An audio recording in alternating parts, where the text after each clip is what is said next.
Siapa orang yang mendapatkan petunjuk dari Allah itu? Yang ku maksud petunjuk itu gini loh Pak, hatimu sadar kalau semua makhluk itu tidak bisa berbuat apa-apa. Lalu hatimu sadar kalau yang berbuat apa-apa itu cuman Allah atau Tuhan.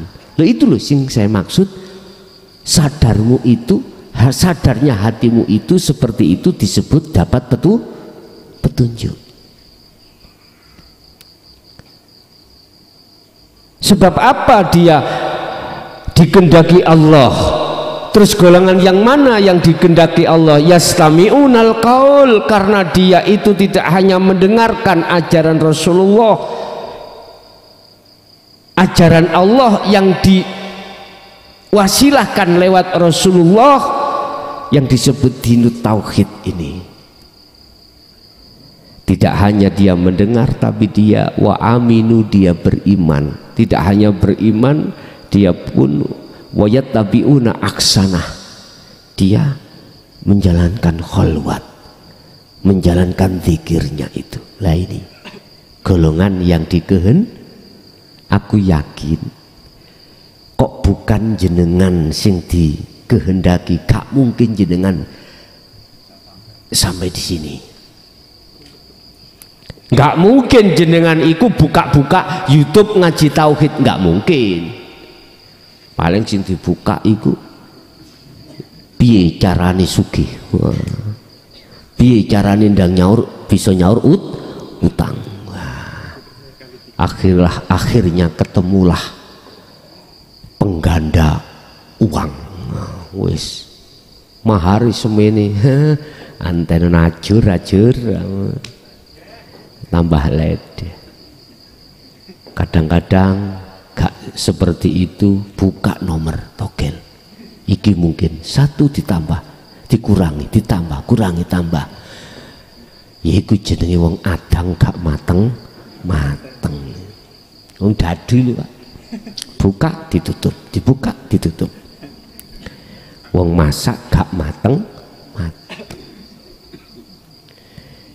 katut duitmu modalmu habis terus no kabeh ku kalahi teko entek. Nek wis entek lah wis Allah ya karim. Dah, jikalau jenengan sudah sadar, sudah masuk di dalam golongan yang kedua, maka Anda akan nyun sewu, selalu dibimbing Allah dalam pengertian masalah kehancuran atas segala-galanya. Ternyata apa Pak? Yang dimaksud penghancuran atas segala-galanya adalah iman di dalam hatimu. Yang masih ada selain Allah itu dihancurkan.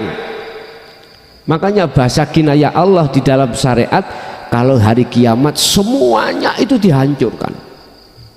Manusia, gunung, lautan, apapun habis. Tinggal Allah ambil malaikat Israfil.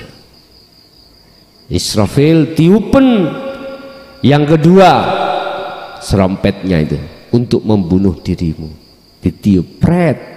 Akhirnya Israfil keterangannya tinggal Allah. Lupa kita serompetnya masih ada.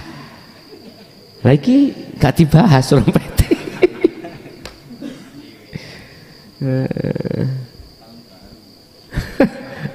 Dek wingi buat tahun baru.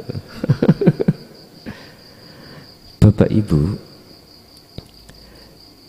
jadi inilah maksud daripada hakikat syahadat asyhadu alla ilaha illallah.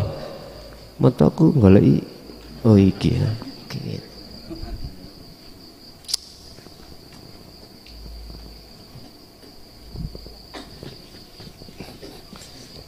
Maksudnya kalimat tauhid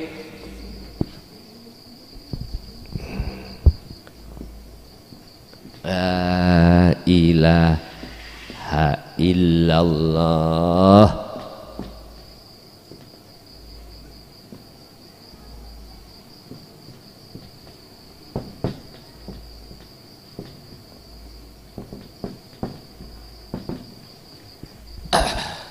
Di sini ada asyhadu.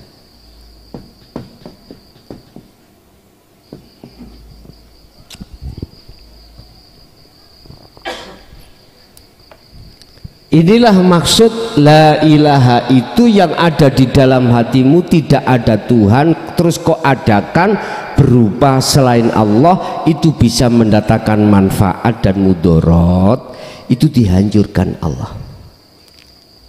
Asalnya saya beriman bahwasanya Muhammad yang bisa memberikan petunjuk, air ini yang bisa mendatangkan rasa segar dan menghilangkan rasa haus. Asalnya gitu. Akhirnya dihancurkan Allah. Anda kan diperintahkan untuk berzikir sirul asror di tahapan pertama su'aul basirah. Itu penghancuran. La ilaha itu kan maknanya tidak ada Tuhan, toh Pak. Mengapa harus muncul nafi? Nafi artinya adalah pembersihan, meniadakan. Mengapa? Sebab kita mulai akil balik sampai kapanpun telah beriman selain Allah itu, mohon maaf, bisa mendatangkan manfaat atau mudarat. Sopo sing ngaji dik mambengi dolondongi muklason. Loh, makhluk toh. Asalnya kita begitu. Kalau Anda berimannya terhadap makhluk, otomatis jatuh pujaanmu, jatuh pujianmu, jatuh penghambaanmu mesti terhadap makhluk. Estu, ini dihancurkan Allah. Des, di golongan yang kedua loh ya, dihancurkan. Makanya nafikanlah, bersihkanlah isinya la ilaha yang tadinya disebut hantu, disebut makhluk, dengan cara Anda berzikir itu. Akhirnya apapun selain daripada Allah itu sudah tidak ada. Kalau sudah tidak ada, maka isbat, tetapkanlah illallah, kecuali Allah itu. Maksudnya adalah sesuatu di dalam itu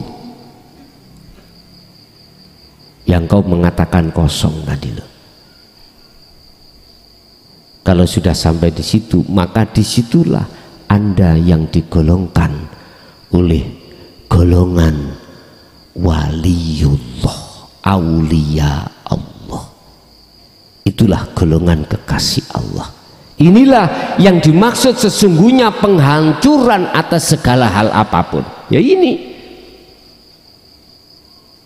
Bukan besok dino kiamat, hari kiamat, ndak. Ini yang dimaksud sebetulnya. Ini akan ketemu dan percaya Anda tatkala itu tadi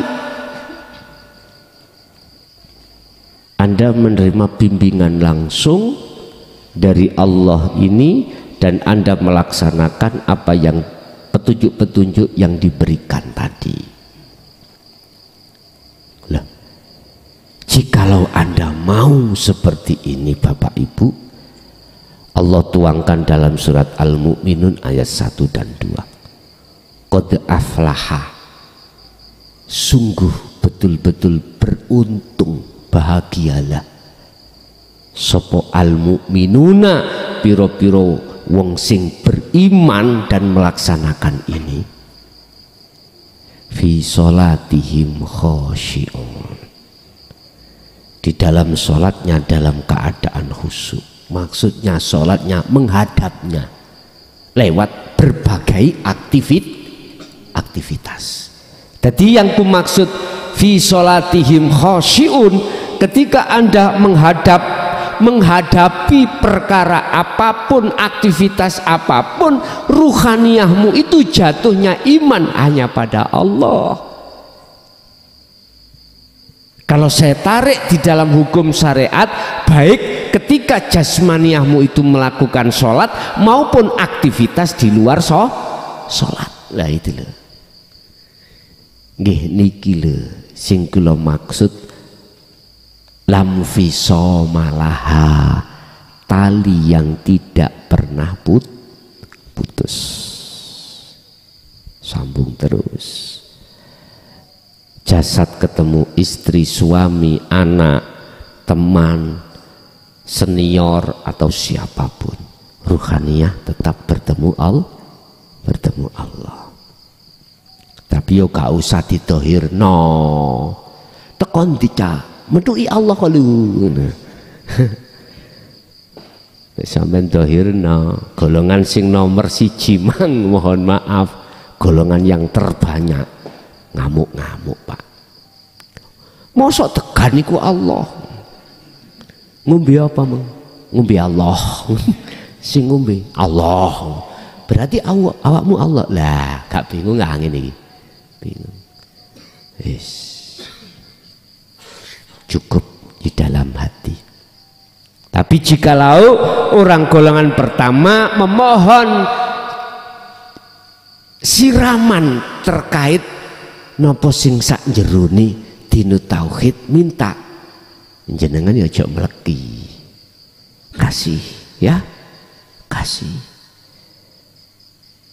A'rif nafsaka wa auladaka wa azwajaka billah. Qala Allah Ta'ala ku anfusakum wa ahlikum naro. Kalau kau sudah tahu mana wujudnya Allah yang tadi sudah saya katakan, jangan jadi orang meleki, jangan jadi orang kikir manakala orang dekatmu atau siapapun yang bertanya, kasih tahu. Kalau dulu Pak mesti bilang gini, para masayikh, jangan disampaikan pada orang lain, cukup dirimu sendiri. Anak bojomu saja nggak boleh kau kasih tak? Lah gitu Pak ya, podo nih ngono, podo. Beliau itu saking hati-hatinya supaya tidak turun kepada orang yang ingkar. Sebab kalau ini keterangan turun jatuh pada orang yang ingkar, akibatnya dia itu akan melawan dan berkata penyesatan. Itu padahal tidak tahu kalau sing bingung, sing tersesat itu kita sendiri, nggak paham, akhirnya jadi fitnah. Saking hati-hatinya. Kalau zaman sekarang sejak tahun 2014 prei koreng kok untal monggo, kok lepeh ya monggo, kok ilokno ya monggo, los pokoknya wis terserah. Lu jangan dikira saya sampai ke Malang iki ceritanya gak susah ta Pak. Lah sejarah kisah saya Masya Allah Pak, dihukum 3 tahun ya tak lakoni kok, cuman diplesetno pasal yang lain gitu aja. Diusir dari kampung ya saya terima, saya hadapi kok. Udah dikira penak ngutah kaitan lah.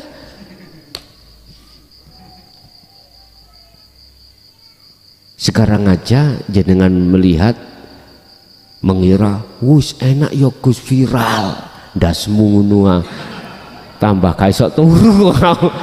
Lho WA aku loh satu hari satu malam 2000 lebih yang harus saya jawab.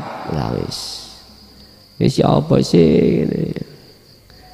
Tapi ya tetap saya tidak bersuudon, tetap saya layani walaupun itu ketunda.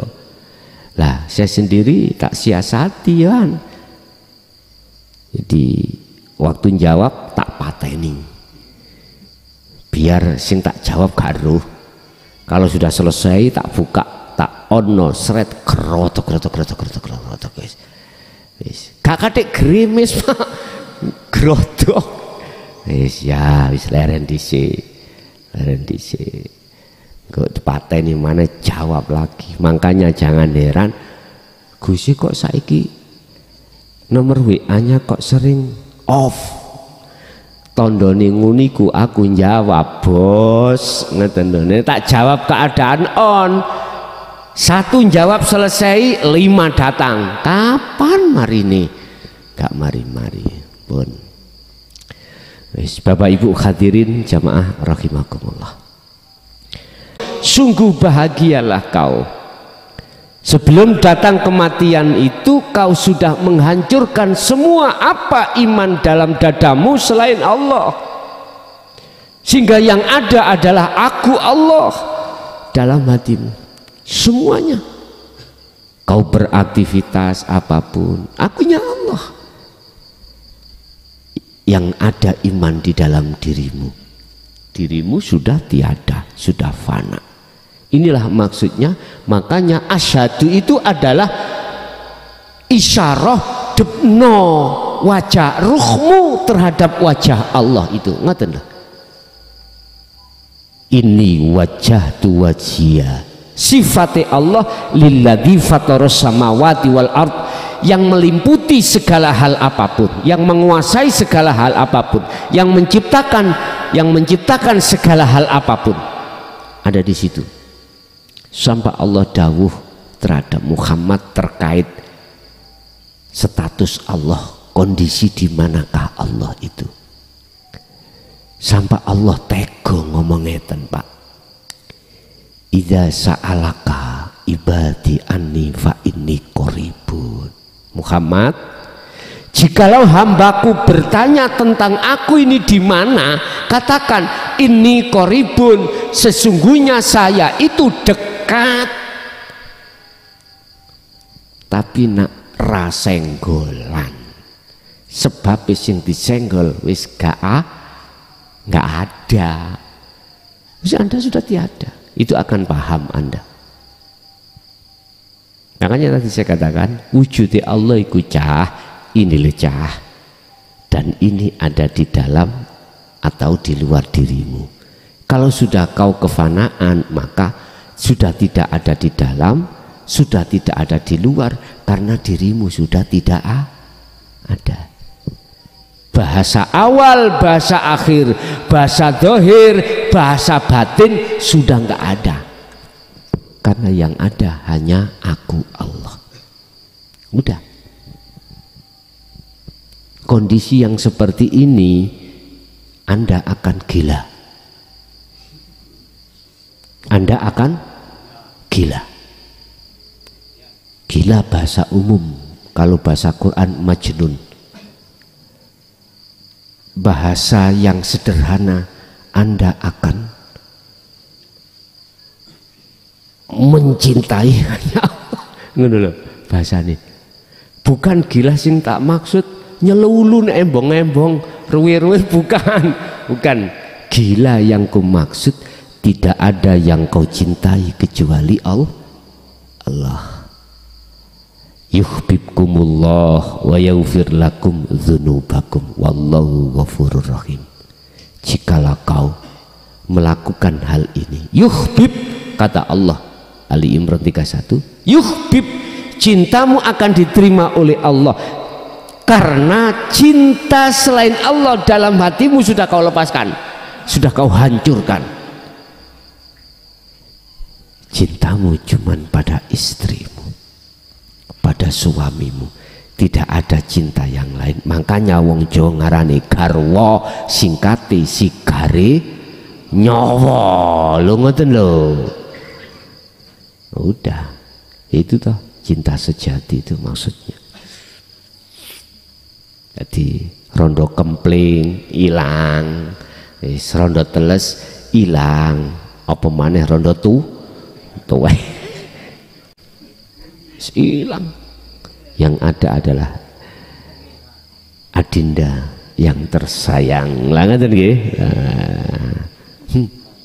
Iki bahasa lagu, Pak. Bahasa ruhaniah jenengan hanya Allah lah. Bapak Ibu hadirin jamaah rahimakumullah. Terus jikalau saya sudah duduk di situ, ketika saat menghadapi kondisi apapun sikon bagaimana? Wong itu saya masih di dunia, saya juga masih butuh uang, butuh makan, butuh minum, butuh istri, suami, butuh anak dan lain sebagainya. Kebutuhan-kebutuhan dunia. Bagaimana ketika saat saya dihadapkan kondisi seperti itu? Ingat, Allah memberikan satu petunjuk di dalam surat Al-Anbiya ayat 35. Wa nabluwakum bisyarri wal khairi fitnah. Fitnatun. Kullu nafsin dha'iqatul maut wa nabluwakum bisyarri wal khairi fitnatan wa ilaina turja'un. Itu sistemnya. Ingat, apa yang dihadapkan Anda, apakah situasi enak gak enak, elek utawa apik, linabluwakum, iku ujian.